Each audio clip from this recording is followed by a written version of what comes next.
ఆయన అనుకుంటుండేమో ప్రజల బలం మాకున్నది, బాగా పెరిగింది. ఆయన పగటి కళలు కంటే నేను చేయగలిగింది ఏం లేదు. పగటి కళలు కన్నప్పుడు కూడా నాలుగు దగ్గర పెట్టుకొని మాట్లాడాలి. ఏది ఇష్టం వచ్చినట్టు అది మాట్లాడడంతో కుదరదు ఇది.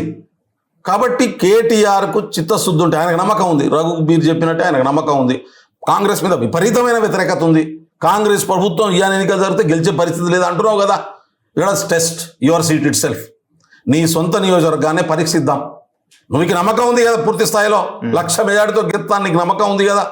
రాజీనామా చేయి. నువ్వు రాజీనామా చేసి వ్యతిరేకతను ప్రూవ్ చేయి. నీకు దమ్ముంటే, నీకు చిత్తశుద్ధి ఉంటే. లేకుంటే నోరు మూసుకొని ఇంట్లో కూర్చో. పిచ్చి పిచ్చి మాటలు మాట్లాడకు. పిచ్చి పిచ్చి మాట్లాడాలి, ఇష్యూస్ని డైవర్ట్ చేయకు.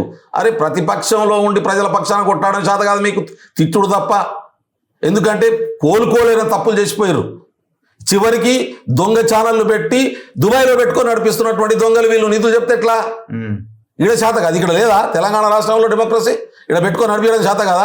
ఎందుకు పోయి దుబాయ్లో పెట్టుకున్నారు వీళ్ళు చేతగానటువంటి వాళ్ళు? ఇంకొక అంశము, ఇప్పుడు మొత్తం రజతోత్సవ వేడుకలు ఆ సభ మీదనే తిరుగుతున్నది. వాల్ పెయింట్స్, ఫ్లెక్సీలు, మొత్తం కేసీఆర్ కూడా గంటలు దాని మీదనే చర్చలు, సన్నాహక సమావేశాలు. ఈ మీటింగ్ కి ఒక 20 లక్షల మందిని, 10 లక్షల మందిని, ఒక 5 లక్షల మందిని, సరే వాళ్ళు అనుకున్న టార్గెట్ తీసుకొస్తే కాంగ్రెస్ ని ఖతం చేసి పడేయచ్చు అన్నది వాళ్ళ ఆలోచన.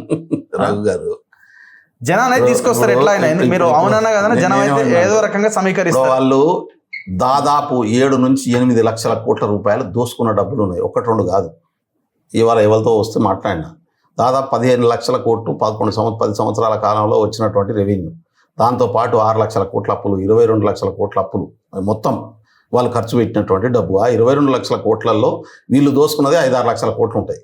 కాబట్టి ఆ డబ్బును పెట్టి తాగబోయించి, బిర్యానీలు ఇచ్చి, బస్సులు పెట్టి, ఇష్టం వచ్చినటువంటి పద్ధతిలో ట్రాక్టర్లు పెట్టి, బైకులు పెట్టి, ఒక్కొక్కరికి 1000 రూపాయలు ఇచ్చి 1,00,000 కాదు 10 లక్షల మందిని కూడా తెస్తారు. దాంట్లో నాకేం ఆశ్చర్యం లేదు. నేను అంటున్నా ఈ పని చేయలే. మొన్న ఎన్నికల కంటే ముందు 10 లక్షలతో పెట్టింది కదా. ఎన్ని మీటింగ్లు పెట్టి కేసీఆర్ ఏమైంది? ఎందుకు ఓడిపోయారు? స్వయాన కేసీఆర్ కూడా ఎందుకు ఓడిపోయిండు? కాబట్టి నేనేమంటున్నా అంటే జనం వచ్చి కూసోగానే మారిపోతుంది అనేటటువంటి భ్రమల్లో ఉండని కాక. ఇప్పుడు పార్టీ ఆవిర్భావ దినోత్సవం వాళ్ళు జరుపుకుంటారు. దాన్ని నేనేం కాదనను. ఏ పార్టీ అయినా జరుపుకోవచ్చు, జరుపుకునే హక్కు ఉంది.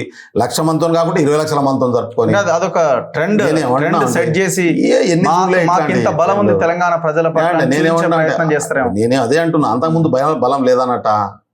బలం ఉండే కదా, వాళ్ళ ప్రభుత్వంలో ఉండే కదా, ఎన్నికలకు పోయింది. 1-2 సార్లు గెలిచి కదా అధికారంలో పోయినరు. ఓడిపోయారు కదా.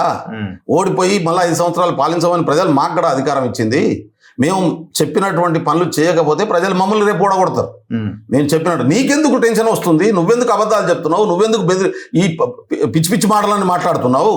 రెండోది, ఈ ప్రజాస్వామ్యాన్ని ఖూనీ చేయమని చెప్పి నాకు ఎవడో ఎంకరేజ్ చేస్తుండు అని చెప్పి మాటలు ఎందుకు మాట్లాడుతున్నావు పిచ్చోడు లెక్క?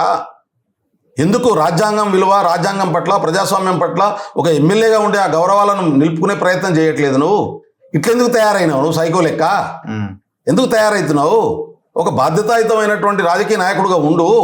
ఎస్, మేము నెరవేర్చకుంటే కన్స్ట్రక్టివ్ క్రిటిసిజం చెయ్యి, నిర్మాణాత్మకమైనటువంటి సలహాలు సూచనలు ఇవి. ప్రతిపక్షంగా బాధ్యతాయుతంగా వ్యవహరించు. మేము తప్పులు చేస్తే దాన్ని ఎక్స్పోజ్ చెయ్యి. కానీ వాడు బెదిరిస్తాడు, వాడు పైసలు ఇస్తా అంటాడు, వీడు ఎమ్మెల్యేని కొనమంటాడు. ఇదా ఒక ప్రతిపక్ష పార్టీ మాట్లాడేటటువంటి మాటలు? నీ శాతగాంతనం. ఎవడో రియల్ ఎస్టేట్ మాఫియా డబ్బు నువ్వు వెనక నుంచి పెట్టించినోడు ఇస్తానంటే దానికొని కొంటావు నువ్వు.